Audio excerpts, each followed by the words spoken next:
Good evening again, everybody. Good evening. My name's Joe Haynes. I'll be chairing this evening's webinar. We have, I believe, 5 speakers who will be discussing the role of trade unions in Palestine, excuse me, and the PA's relationship with those unions and the excuse me, question of repression. I'll keep my introduction really very short, given the expertise of all the people on the panel.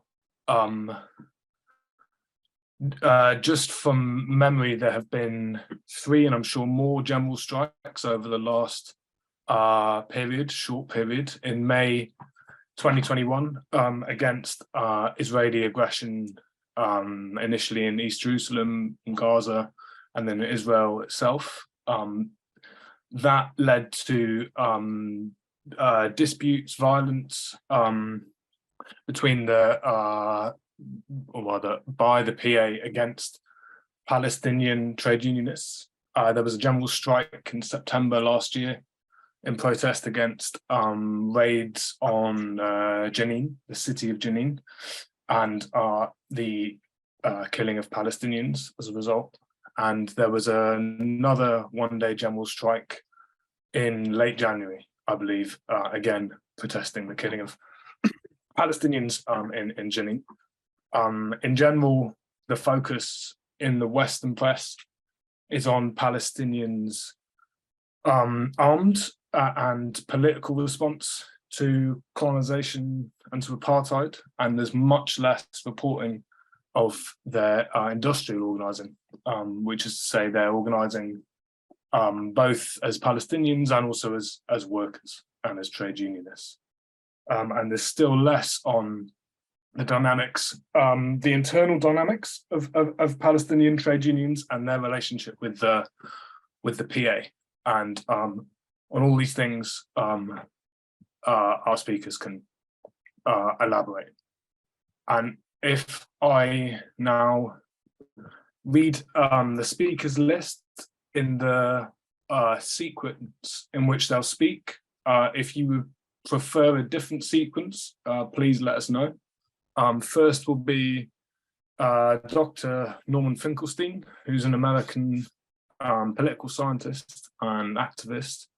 After him will be Daoud Dadawi, who is the Secretary General of the Palestinian Bar Association. After him is Dr. Anis F. Kassim, who's a Palestinian law and legal advisor. And following him, Ethan Morton Jerome, who's an independent researcher and educator.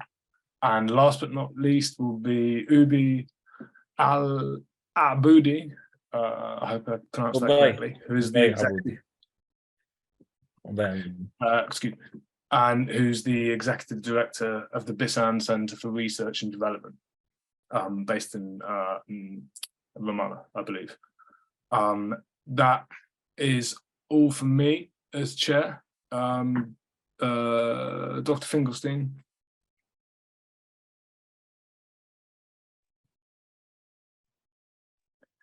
مرحبا. تحتاجون للشرح اللي يتحدث به؟ Okay, can you hear me now? Yeah. Okay, thank you for inviting me. Okay. I want to just deal with the current media coverage, the kinds of the main foci, the focuses of the media coverage, and to discuss how accurate it is. First of all, we often hear the claim nowadays that this is the most right-wing government that the Israelis have ever elected or has ever come to power. That is a kind of familiar claim we hear every few years when there's an election in Israel. The fact of the matter is that the spectrum of Israeli political life has been incrementally, slowly but surely, moving to the right, and that there no longer exists, in any substantive sense, a left in Israel, and there barely even exists a center in Israel now. Basically, you can describe the Israeli political spectrum as right, far right, and ultra right. There's barely a center, and also, I think, a non-existent left. There is another tension, which is between secularists and those who are not secular. I'm not sure if I would put down the spectrum of left to right. It's a different kind of dynamic. So in many respects, Israel's kind of unique in the world, because in other places where a alt-right, as it's called, or an ultra-right has come to power, that alt-right has always been more or less balanced by a left, or in other places. So in the United States, a Donald Trump came to power, but on the other hand, there was a significant portion of the population which identified with the Bernie Sanders left. In Brazil, a Bolsonaro came to power, but there was a left, the Workers' Party, and in both cases, in the U.S. and in Brazil, eventually, in the U.S., Donald Trump was displaced by Biden. In Brazil, Bolsonaro was displaced by Lula again. That's not the case in Israel. Israel doesn't have a left to, so to speak, balance out the right. As I said, it's more or less right, far right, ultra right. So that to me is a significant distinction in Israeli politics, or the Israeli political life. On the other hand, there is a schism, or I would call it a schism, between what you might call secularists and those who are religiously bent, and other aspects, and that's not only religiously bent.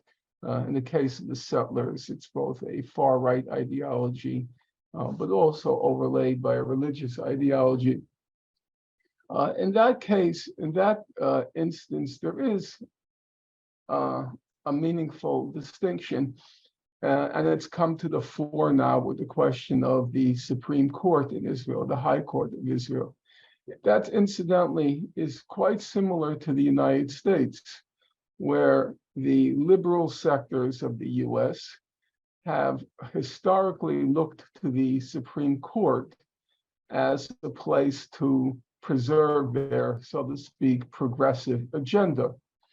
And that meant in the past, the liberal Supreme Court decisions in the United States, which, for example, ended segregation with what was called the Earl Warren Court in 1954, then the liberal Supreme Court, which legalized abortion in 1973, and then the liberal Supreme Court, which legalized what was called same-sex sodomy or gay sex, and then finally the liberal court, which legalized gay marriage. And that whole liberal court has now been replaced by a quite conservative court. There's about 6 justices on the court now. 6 justices who are solidly in the conservative camp. And this has caused a lot of concern, anxiety by liberals in the United States, secularists in the United States. The same basic phenomenon is playing itself out now in the state of Israel. I forgot to disconnect my phone, excuse me. The same basic phenomenon is playing itself out in Israel, though it's slightly different. In the case of the US, the nature of the liberal court changed because of the internal dynamics of the court, namely, liberal judges were over time replaced by conservative justices. In the case of Israel, it's a neutering of the court from the outside. That is to say, the government is trying to curb the powers of the court. So it's a slightly different dynamic, but the bottom line is the same, that the court was seen as a bastion for liberal values. And now both in the United States and in Israel, the court, either from within or from without, is being limited in its powers. And as a consequence, because the court was seen as a liberal bastion, as a consequence, the secular liberal elements in both the United States and in Israel have been feeling a lot of anxiety. Now, the question is, how much does this bear on the Palestinians and their situation? And here I have to make very qualified remarks, very careful remarks, because I don't want to come across as a kind of flame-throwing ultra-leftist. On the other hand, we have to be faithful to the factual record. So when it comes to the Palestinians, the liberal court in Israel, which is usually identified with its chief justice over a long period of time, Aharon Barak. The chief justice was, I think honesty says, I know you have some Palestinian legal experts, so they can concur or not with me. The record of the liberal court was excellent on protecting Israeli Jewish civil rights and expanding the meaning of civil rights in accordance with what you might call the progressive agenda.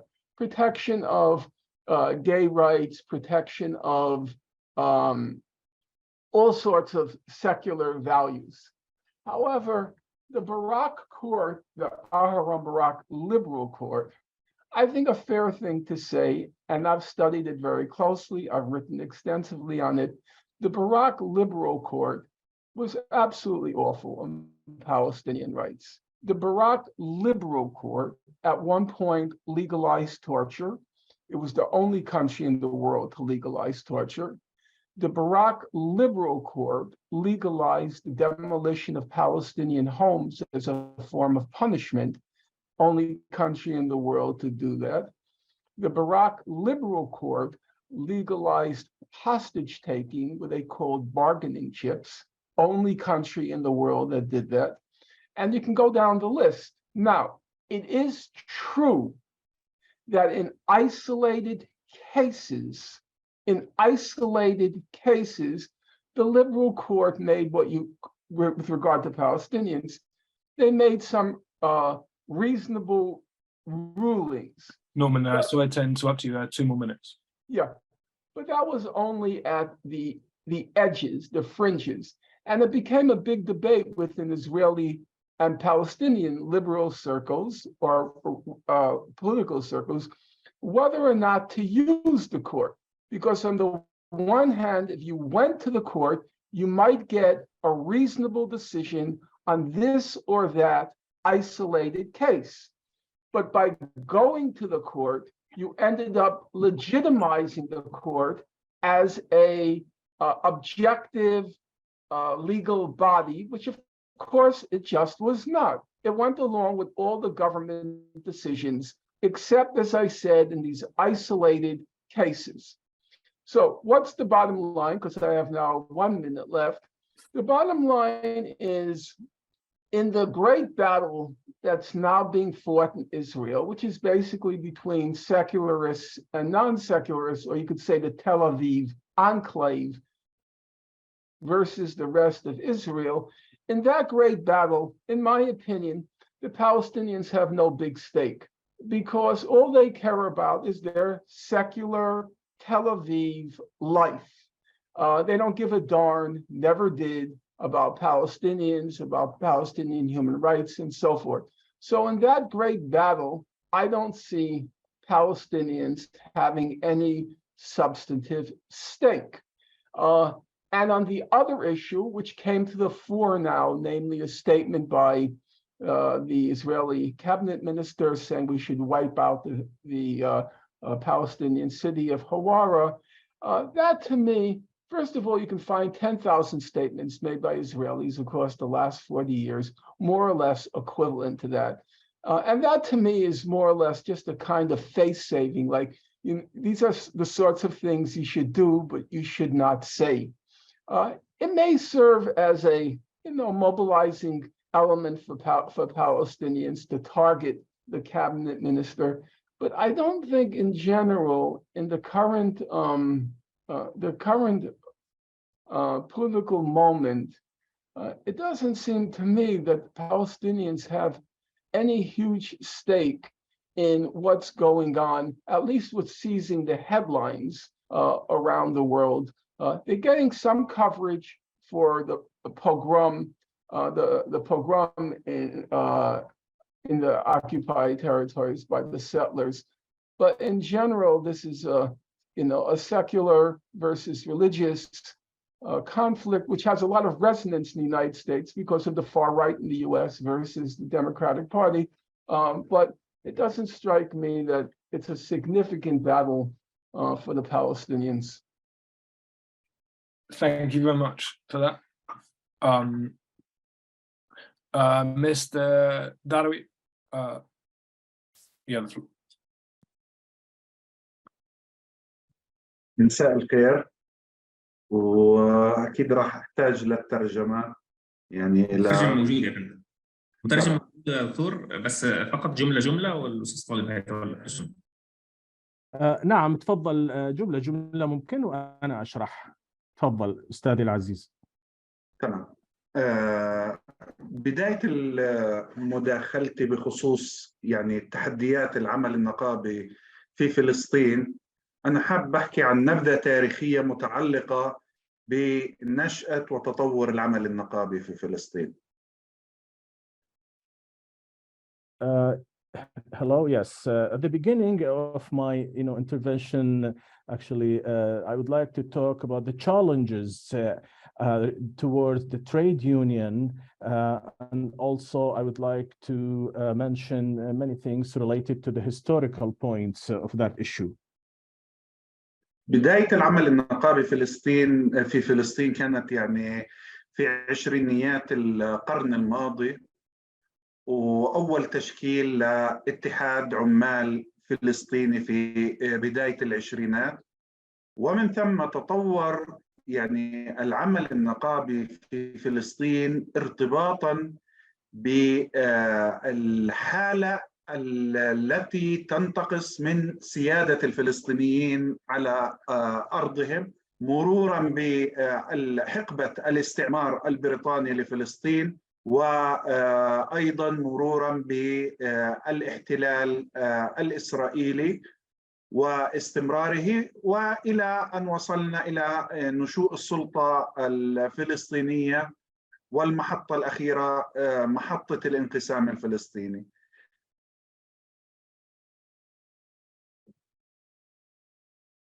نعم، في بداية مداخلتي I would speak English, please.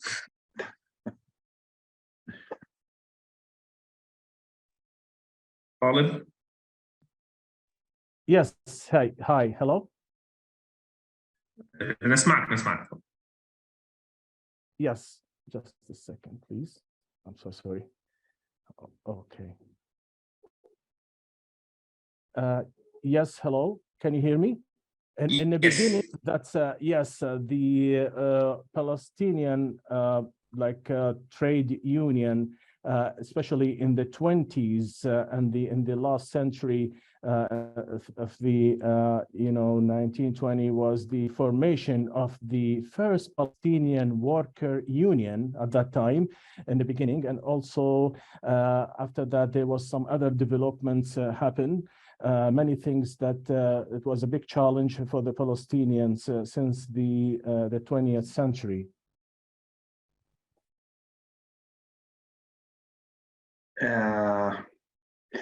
شكل العمل النقابي اللي اتخذته الحركة النقابية الفلسطينية يعني بعد الاحتلال الإسرائيلي في العام 67 هو كان يعني في أغلبه عمل نضالي في مواجهة الاحتلال. لوحقت قيادات العمل النقابي وتعرضت للاعتقال والمطاردة وكثير من المعيقات التي فرضها الاحتلال الإسرائيلي، وإلى أن جاءت السلطة الفلسطينية وأنشئت في العام 94 انتقلت الحركة العمالية من النضال الثوري إلى النضال المطلبي المتعلق يعني بتحسين واقع المنتسبين لهذه النقابات، وكذلك يعني في الإطار العام تحسين التشريعات والقضايا الحيوية التي تخص المواطن الفلسطيني. Yes, hello. Actually, the labor union of the Palestinian Labor Union at that time, it was formed in 1967. The labor union was focusing mostly on confronting the Israeli governments and also the controllers, and they had struggled a lot against the Israeli government. At that time, but also they actually faced so many aggressions by being arrested and by being followed and also being imprisoned, and they had so many problems with the Israeli authority. Also, until the 1994, at that time, they started a revolutionary struggle. And also revolutionary struggle, as well as it was mostly like a demandable struggle, and all of this actually for the reason to amend, to elaborate, and to make much better legislations for the the main issues of Palestinians. في ذلك الوقت يعني سعت النقابات العمالية والنقابات المهنية لمحاولة البحث عن أطر تشريعية تنظم عمل النقابات، وخاصة في ظل غياب التشريعات المنظمة لعمل النقابات وغياب تشريع موحد خاصة للنقابات العمالية.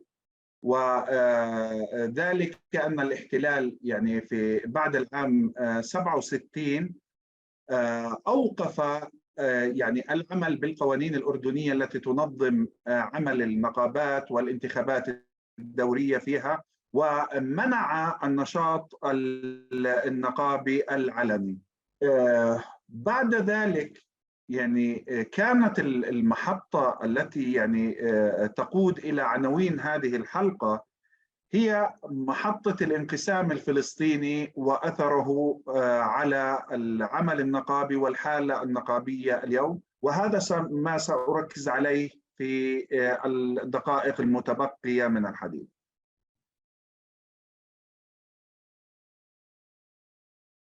Yes, at that time, all those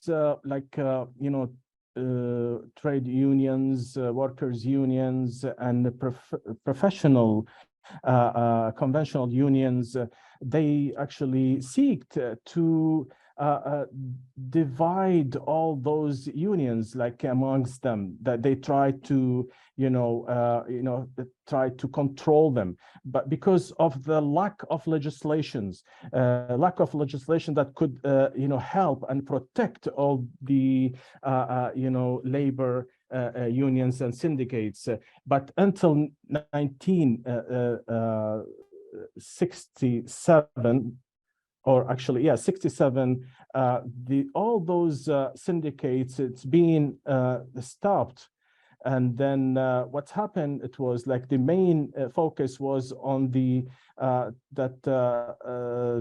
some issues that happened that divided the Palestinians. And because of that, I will actually mention a few things toward this subject in my next speech. طبعا المحطة اللي كانت الأصعب يعني في مواجهة العمل النقابي الفلسطيني كانت الانقسام الفلسطيني، الانقسام السياسي الفلسطيني في العام 2007، والحالة التي يعني حالة الأمر الواقع التي ارتبطت بأداء سلطة الأمر الواقع في الضفة وقطاع غزة والتحديات الجديدة التي أصبحت تواجه النقابات من محاولة مباشرة للسيطرة على العمل النقابي وتوجيهه باتجاهات تخدم مصالح أطراف الانقسام الحاكمة في الضفة وقطاع غزة. And also the main difficult situation is the political division for the Palestinians that happened in 2007. And this case actually connects the authority performance in the reality.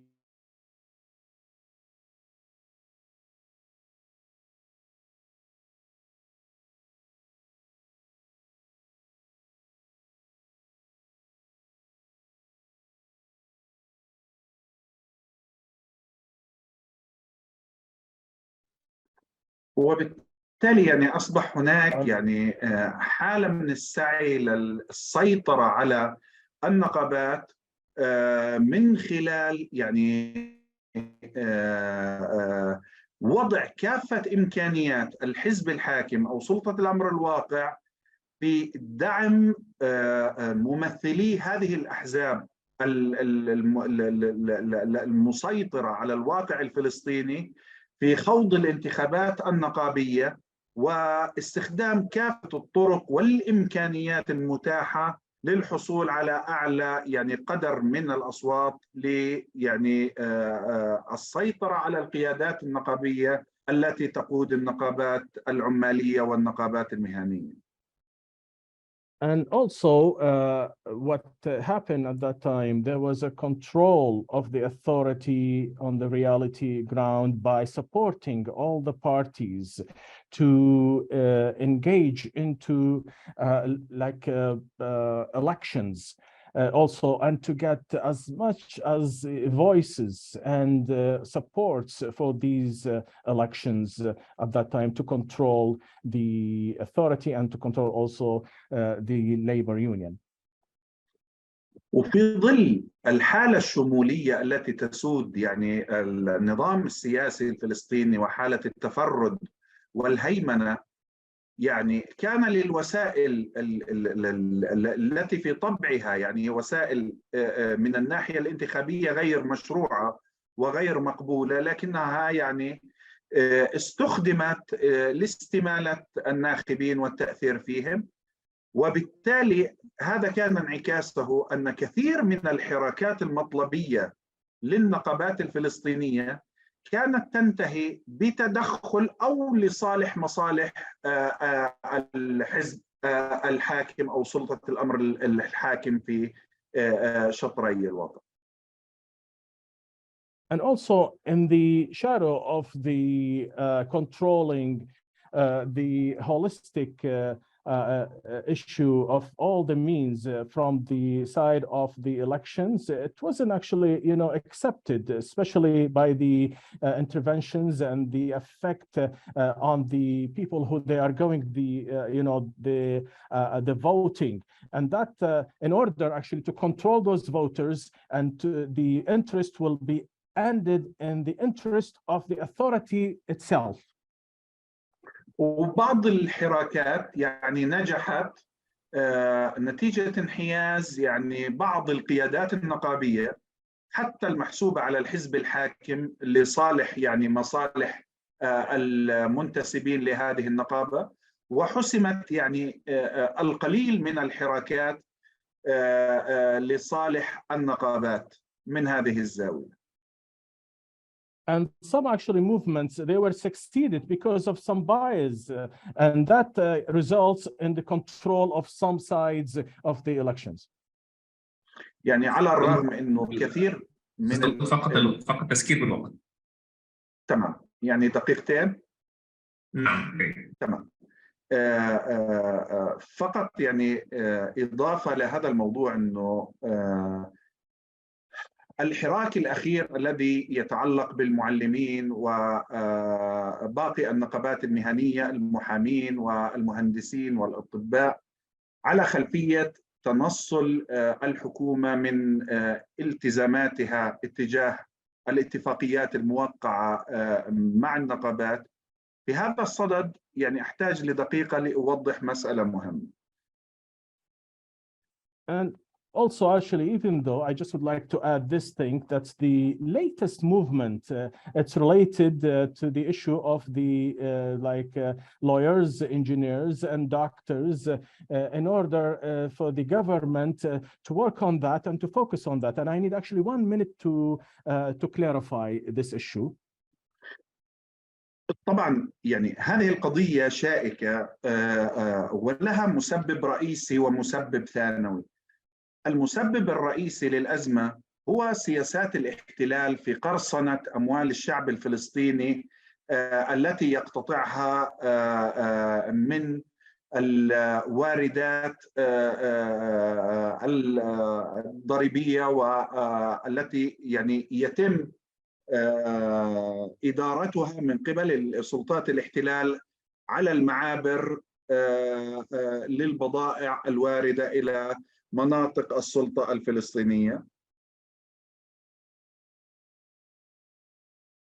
The issue is so complicated there for so many reasons because of the invaders policy, which is the authority of Israel, trying to pirating, to steal the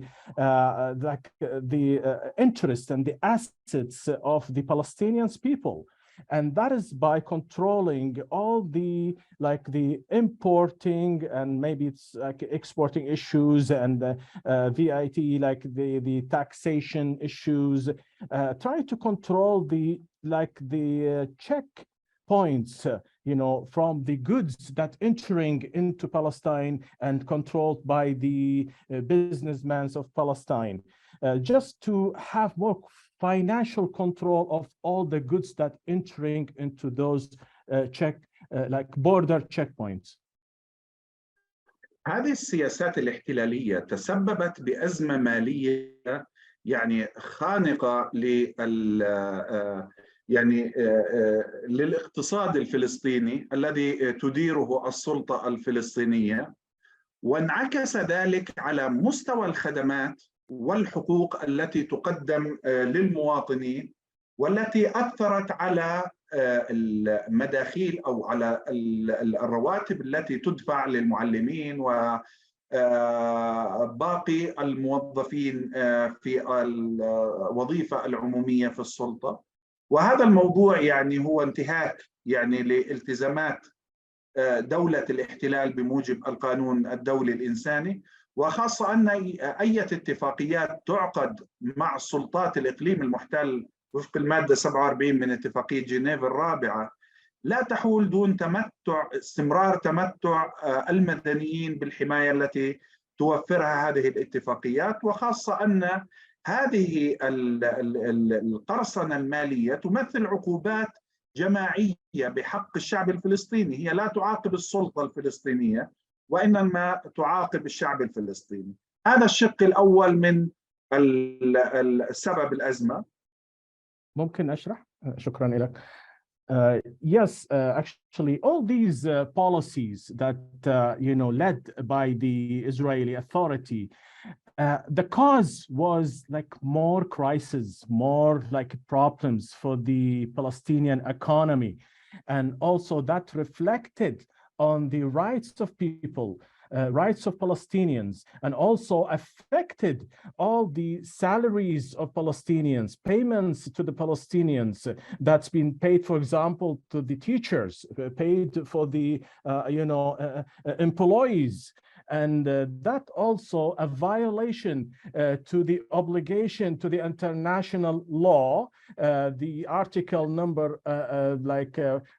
47 for the Geneva Convention, and especially this continued pirating and stealing the financial from the Palestinians played a big role as sanctions against the Palestinian people. القضية الثانية لهذه الأزمة، السبب الثاني وهو يتعلق بسوء الإدارة والفساد وحالة يعني الاحتباس الديمقراطي وغياب التداول السلمي للسلطة والانقسام الذي غيب المجلس التشريعي الفلسطيني كجهة يمكن لها أن تلجم حالة التغول التي تقوم بها السلطة التنفيذية على باقي السلطات. وهذا ما انعكس على حالة يعني أن الحكومة القائمة هي لا تستمد الثقة من مجلس تشريعي، هي تستمد الثقة من رئيس السلطة التنفيذية، وبالتالي لا رقيب عليها يعني ولا يستطيع يعني أحد أن يلجم حالة تغولها إلا من خلال العمل النقابي والحراكات النقابية للضغط للحصول على حقوق النقابات. And also the second issue is related to the corruptions and mismanagement. Also, there is a lack of the legislations and authority. That is actually also results for the current government to do some controlling against the Palestinian Authority and the Palestinian people, especially by the executive authority that they trying to control the whole issue, the whole things related to the labor union and also the financial situation of the Palestinians.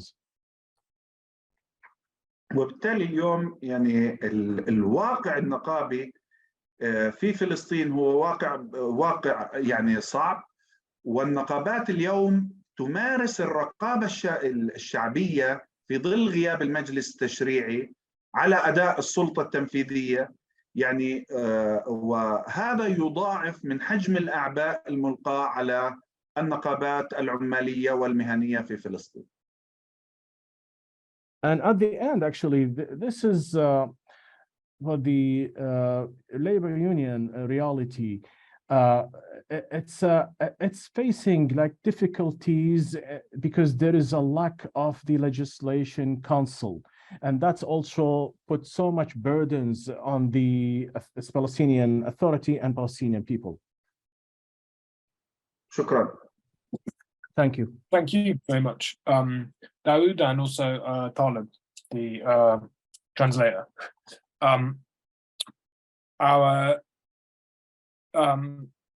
Before I introduce my next speaker, if we have time at the end, Mr. Darawi, I would like to ask you about the reality, the potential of the general strikes over the last period, but only if we have time. Our next speaker is Dr. Anis F. Kassim. And Dr. Kassim, if I can ask that you speak for roughly 10 minutes, and I'll give you a reminder a minute or so before. Thank you very much. Thank you, Joe. The corruption in the PA, I should go back a little bit to the days when Oslo was first signed. During that time, Arafat was in command. And Arafat, you know, because of his charisma and his historical struggle, he was able to bend some fences with his opposition. Even when Hamas objected to Oslo, he was not hesitant to attack the mosque in Gaza and kill 17 people at that time. So because he did not want any opposition to Oslo course. At that time in 1994, it was the first session of the donors countries in Brussels. And Arafat was invited to join that time, the meeting in Brussels, and he was accompanied by Shimon Peres. And Shimon Peres gave him, provided the meeting or that conference with the excuse that don't ask Arafat for check and balance sheets and where to spend the money, because this is a new authority. they don't know yet how to control these funds. So apparently, Perez was giving him the excuse on how to use or abuse the funds from the donor countries. And the donor countries were happy with this because reading Oslo, any Palestinian can judge that the implementation of Oslo cannot be properly done without having corrupted elements to implement Oslo. Oslo, in a nutshell, it was a document of surrender. It gave the Israelis all what they wanted, and it gave the Palestinians virtually nothing. When I read Oslo, I really feel sorry for Balfour because we criticized Balfour so much. But Balfour was much more protective of the Palestinian rights than the Palestinian leadership that signed Oslo. In the Balfour Declaration, there is a safeguard clause which says the creation of a Jewish state or a Jewish national home in Palestine would never jeopardize the civil and religious rights of the non-Jewish communities in Palestine, meaning the Muslim and Christian communities. We don't have such a provision in any of the 8 documents of Oslo. Now, it was very clear that Arafat would need people to say, yes, sir. He commissioned the negotiation teams handpicked by him by elements who would say, yes, sir, who could not say no or debate or put some restriction on the Israelis. If you read the document, you can tell that there was no input from the Palestinian negotiators in the document. It was really written or totally manufactured by the Israeli side. And therefore, those people who wanted to continue with Arafat, they have to be bought. They have to be corrupt element. And this is the beginning of planting corruption in the occupied territories. Everything has become corrupt. Before the Oslo, we didn't have in the occupied territories corruption in that sense. Maybe there was something here and there, but not as a phenomena, not as a basic ingredient of the implementation of Oslo. And therefore, Oslo can be summarized in 2 things. One, what is so-called التنسيق الأمني, security coordination, and number 2, corruption. With these 2 pillars of the new authority continues. And that is why Abbas now, to him, Oslo is a business project. It's nothing to do with the interest of the Palestinians in the occupied territories. And you can check and examine, for example, in the balance sheet of the PA, about 38% of the budget goes to the security. And with the security, there will be also with security, corruption is hand to hand to control the situation in the occupied territories. And therefore, there was a report commissioned in 1998 by the Legislative Council at the time. It was, the first Legislative Council that was elected under Oslo. During that, the report of 1998 specified a list of corruption, method of corruption, the elements or the personalities who were involved, but nothing was done about it. Nothing, absolutely nothing. Until today, there is nothing. Now, you hear lots of incidents in the occupied territories. For example, during the corona, somebody purchased from the government, the PA, purchased about $1 million worth of vaccine that turned out to be expired vaccine for $1 million. And we can imagine if the matter kept silent, you know, what would happen to the people who would have been vaccinated.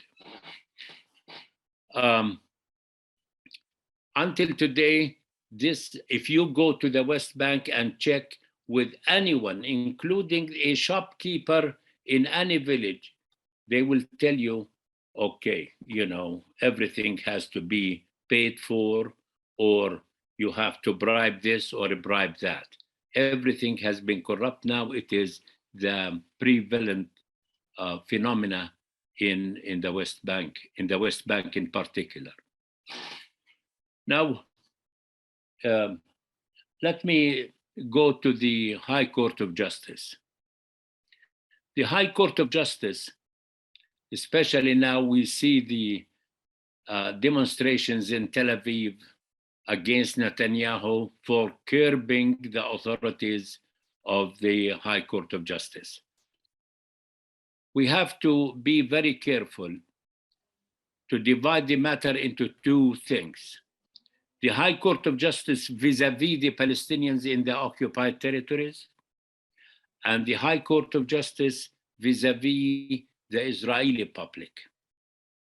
With respect to the Palestinians, I was from the very beginning against going to the High Court of Justice by Palestinians who were complaining about this or that act of the military government, because we know the High Court of Justice that Israel has, this was inherited from the British Mandate. So what the judge would say is the law of the land. And therefore, whatever the court would say in a case like a settlement or deportation or anything like that, it will become the law of the land.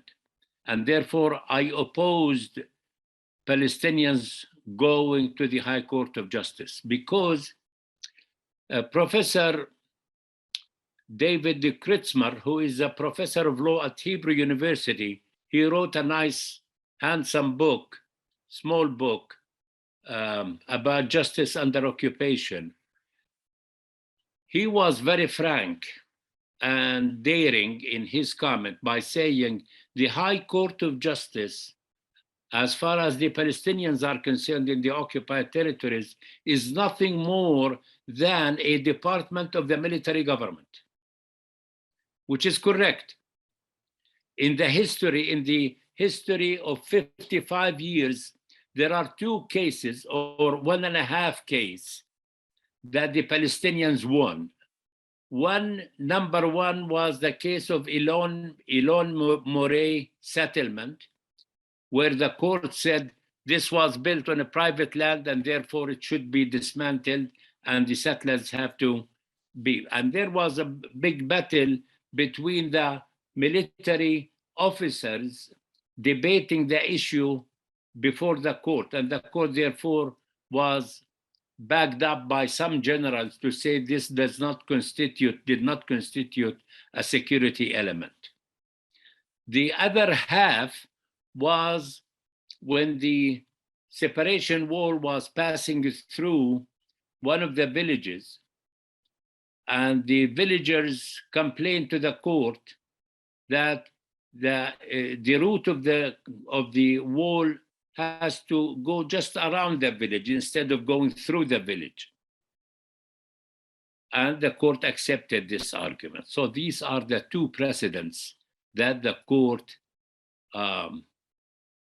acknowledged as matter of rights. But other than this, like Norman Finkelstein said it approved, including Barak, the most celebrated liberal justice on the Israeli bench, accepted and authored and did not actually curb the authority of the military in cases of demolishing houses, deportation, family reunion, the Gazans. I'm sorry to interrupt, Dr. Kassim, 2 more minutes. All right. Completely against the Palestinian, the High Court of Justice is committed to protect the military generals who are in command of the West Bank. If you go to the High Court of Justice vis-a-vis the Israelis, that's completely different story. It will talk about whatever it is, freedom of speech, it's okay if it is for the Jews. Freedom of association, it's okay as far as the Jews are concerned. If it pertains to Palestinians, no, it's completely different story. And therefore, what we are talking about, apartheid in Israel and in the occupied territories, is completely sanctioned by not only the laws on the books of Israel, but also endorsed by the High Court of Justice. Thank you. Thank you very much. Our next speaker is Ethan Morton Jerome. Ethan, please, after you. Hello, good afternoon, good evening. I believe the reason I'm here participating is because I did my field work as a PhD student in Palestine. I was there for 3 years. And my focus was on Palestinian labor in the settlements. But one of the things I quickly learned was that even as my focus was on Palestinian labor in the settlements, many Palestinians work in both areas A, work in the settlements or have experience working in the settlements, and then have also worked within Green Line Israel. And so I started having all kinds of conversations about the experience of their work in these 3 different legal regimes. And one of the things I found was that in many ways it seems like a very complicated situation, particularly if you're focusing on identity politics and nationalism. But what I found that if you look beyond that, or look at issues of political economy, look at issues faced by working class Palestinians, issues of workers' rights, of what is going on in the workplace, it's not complicated. And some of what I wrote later on, and I've written about a little bit here, I'll read a little bit here. In an economic environment where race to the bottom is welcomed and implemented by Israel and the Palestinian Authority, capitalist exploitation and denial of workers' basic rights are standard.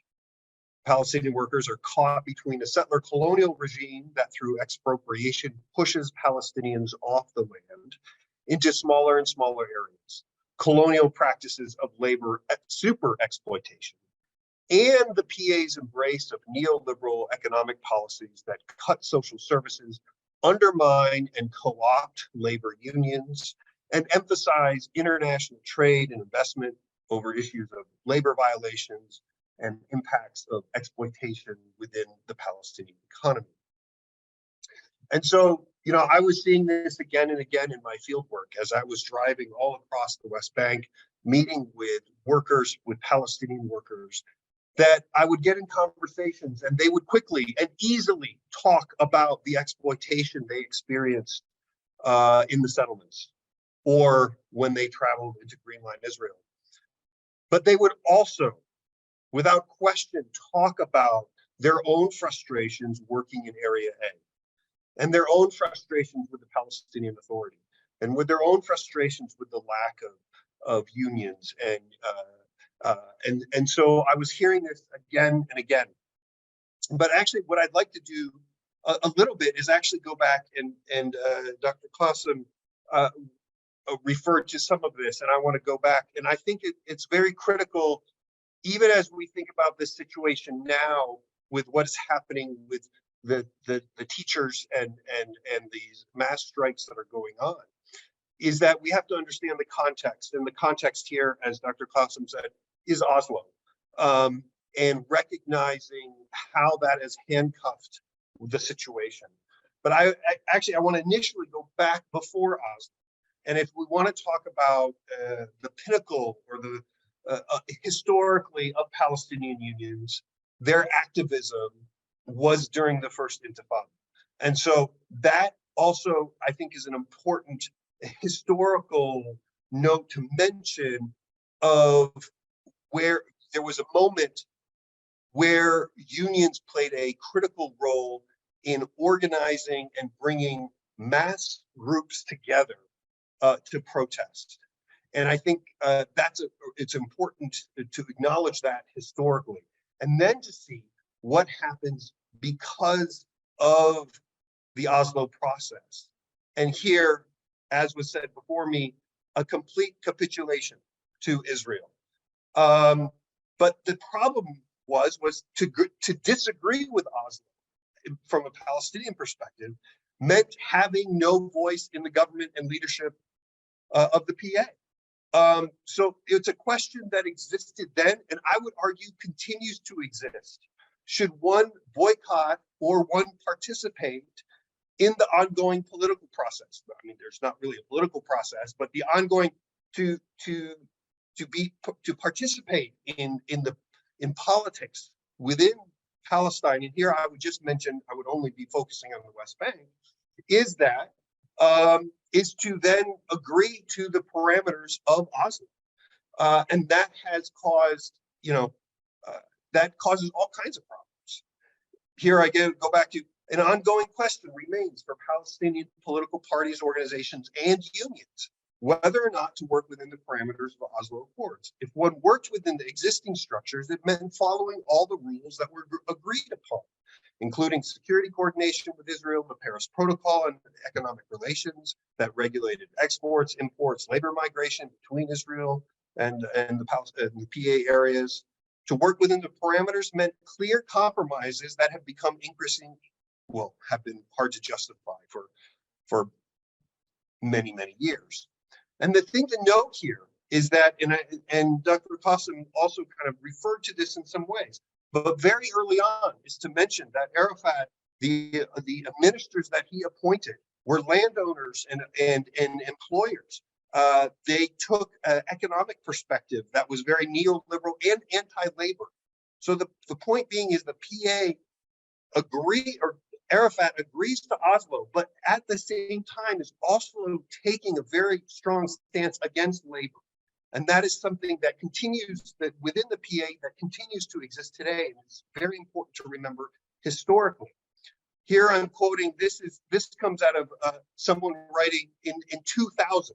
So just over 6 years within Oslo. The PA has co-opted and quelled union leadership, as well as grassroots movements that occasionally arise. And union leaders themselves lack the discipline, expertise, and political will to mobilize the workers. I'll mention here, I don't know if it was the first teachers' strike, but there was a strike in 1997. Many teachers were arrested and interrogated and kept in prison by Arafat. Okay, so this is within the history of the Palestinian Authority. Here I move, furthermore, for Palestinian workers, the PA's disinterest in Palestinian workers can be seen by the fact that labor laws were not passed until 2000. A minimum wage was not legislated until 2012. And labor laws, even with those laws in 2012, were considered very weak. Studies have shown the level of compliance to law by Palestinian establishments is generally below average.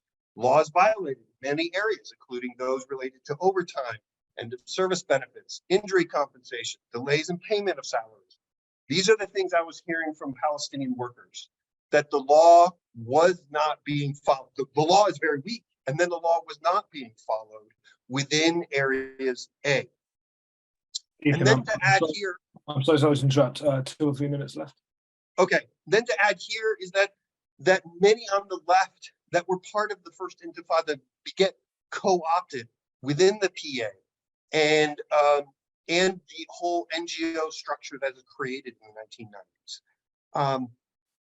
Now, I've got to quickly do this, but to add here, a part of Oslo, wasn't directly related to Oslo, but the important here is it's that the PGFTU, the largest Palestinian union, signs an agreement with the Histadrut. The Histadrut since 1970 had been taking 0.75% of all Palestinian out of the check of Palestinian workers in Israel. With that agreement in 1995, the PGFTU was getting half of that. The reason I point that out is that the PGFTU has a relationship with the Histadrut, has been receiving somewhere approximately about $5 million a year because of that relationship. But the PGFTU does almost nothing when it comes to helping Palestinian workers that go and work in Israel. And yet they get all of this money. And there's some huge questions there about the permit system, again, controlled by Israel, but where's the PGFTU when it's getting these millions of dollars every year? Why aren't they doing more to protect the Palestinian workers? This quote that I always remember, it was near the end of my time in my field work. I was up working with some Palestinian farmers who both work in the settlements and also work in Palestinian areas. And they said to me, اشتغل مع يهود أو اشتغل مع عرب مش مهم كل شيء زفت. Work with the Arab, work with the Jew, it doesn't matter, it's all shit. And this is the sentiment that I want to leave with, is that, and that's not to say that the work in the settlement and work on their land is somehow equivalent. No, it's not equivalent. But the working class has been fundamentally abandoned by the Palestinian Authority and lives under settler colonial regime of Israel. And they are the ones right now, and they have been for decades, demanding for advocates, demanding for people to stand up for them. And it has not happened. I will say, with the time I spent in Palestine, there are individuals and some small organizations that are willing to stand up and help Palestinians. But it's very, very few people, very small, relatively small organizations without a lot of funding. And Palestinian workers, poor working class families, are demanding for help. And it is not coming. It's not coming from the Palestinian Authority, and is definitely not coming from Israel. And I think that has to be said again and again in a situation like this. And again, I refer back to the memory, and I think a lot of nostalgia of the first Intifada, where groups came together, unions came together to work with people, to organize in a way that had a significant effect.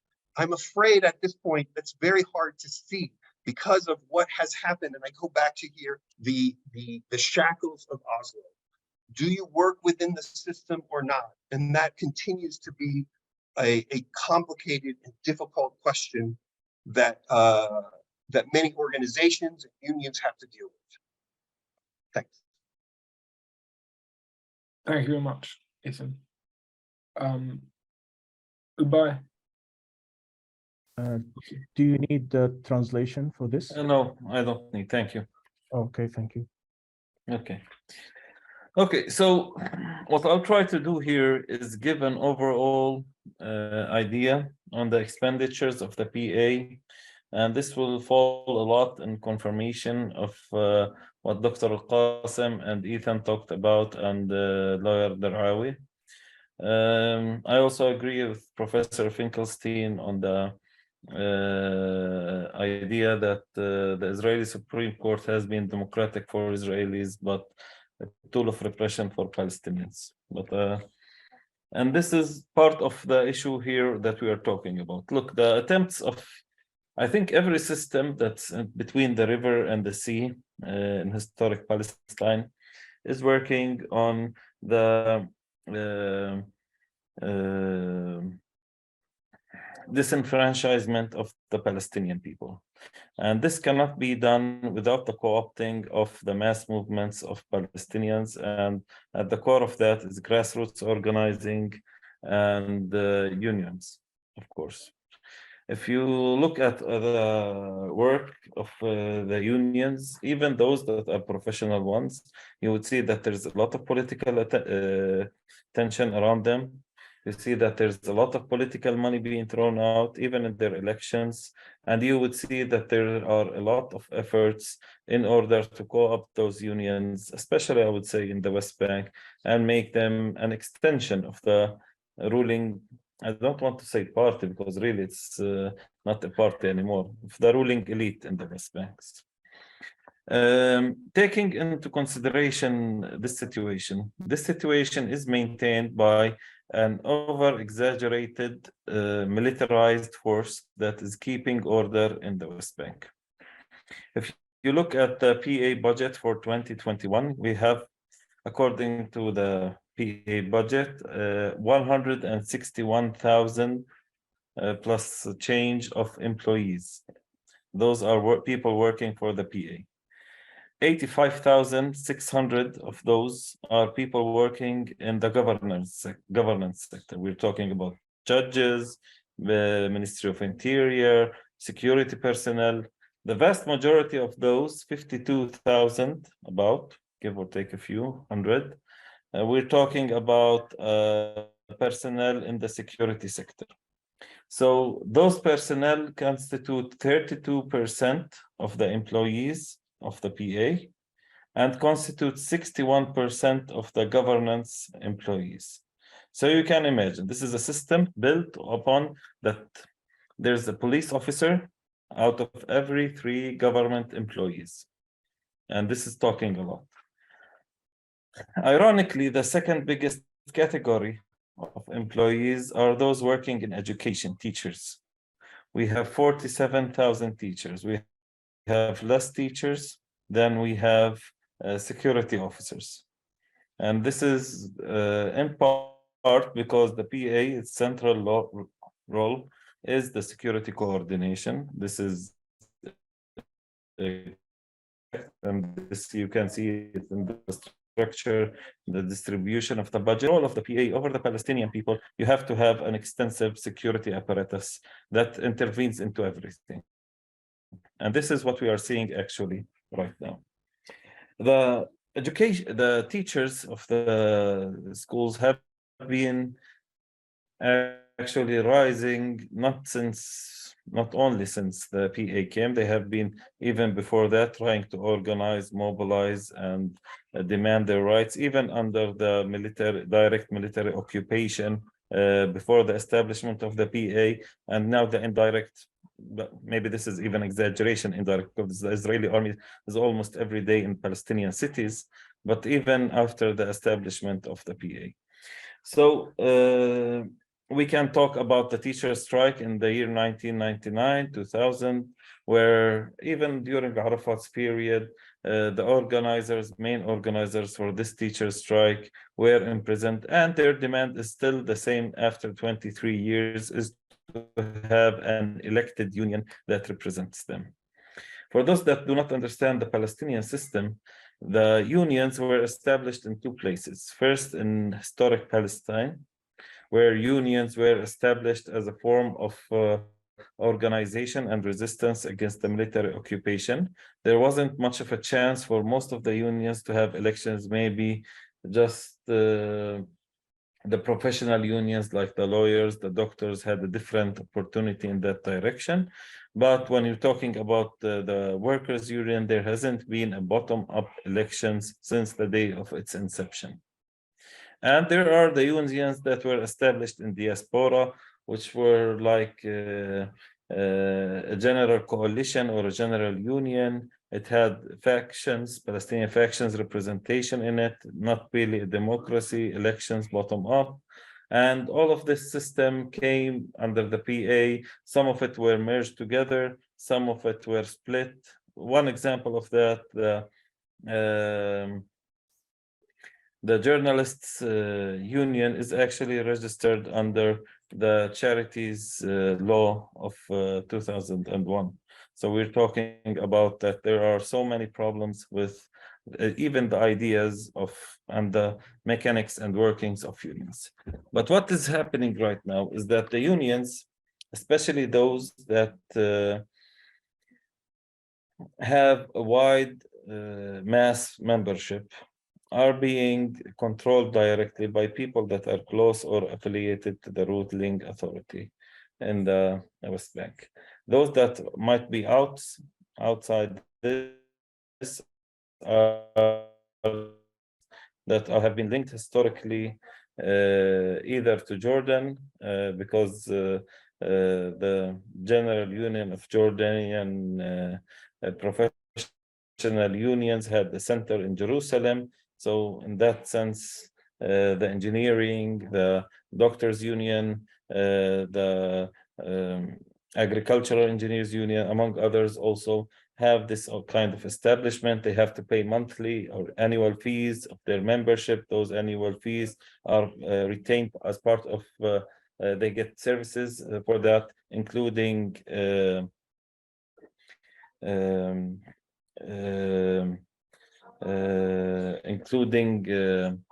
retirement money, health insurance from these unions, and among other things. So you would find, for example, that for these kinds of connections, sometimes the or regularly, I would say, the head of the doctors union would go and participate as a member of the Jordanian union's meeting in Jordan.